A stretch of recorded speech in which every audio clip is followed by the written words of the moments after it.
নবী সাল্লাল্লাহু আলাইহি সাল্লাম আবু তালেবকে কালেমা পড়াবার জন্য কি পরিমাণ কাঁদছে, চেষ্টা করছে। শেষ মুহূর্তে বলছে, চাচা চাচা কালেমাটা পড়েন না। চাচা বলছে, না, মানুষের কাছে বেইজ্জতি হব, পড়বো না, মানুষ লজ্জা দিবে।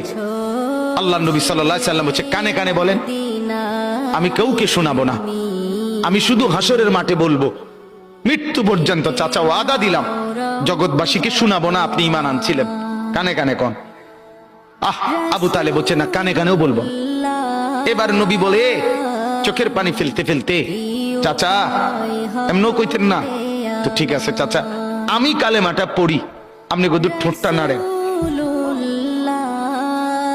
আপনি শুধু ঠোঁটটা নাড়বেন, আমি হাসরের দিন বলবো, মাওলা আমার চাচা কালেমা পড়ছিল এজন্য ঠোঁট নাড়ছে, এর সুযোগ দেন।